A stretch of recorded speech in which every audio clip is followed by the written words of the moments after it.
Hindi naging hadlang para sa isang stage 4 cancer patient ang kanyang kondisyon para sumali sa isa sa pinakamahirap na endurance contest sa buong mundo. At para bigyan ng mukha ang balita, Mobile Journal, Evan Tarinque.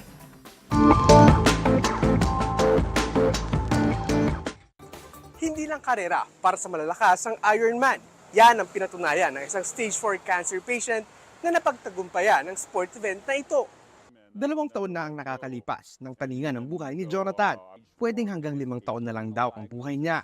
2022 kasi nang madiagnose si Jonathan ng stage 4 mediastinal paraganglioma, isang rare cancer na kumakalat sa baga at buto.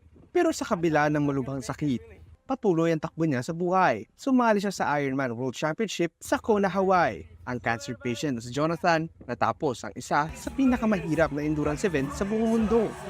Jonathan Pascual, you are an Ironman.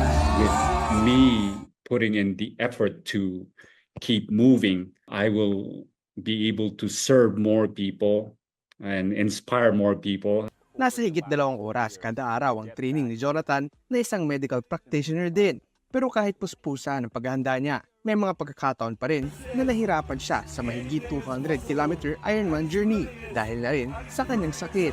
Gaya ng kanyang 3.8-kilometer swim sa unang leg ng Ironman. Kapag lumalangoy ako, ang nangyayari na iipon ang dugo sa buong ulo ko, sa muka, sa leeg, pati na sa dila ko, kaya lalong humihirap ang paghinga.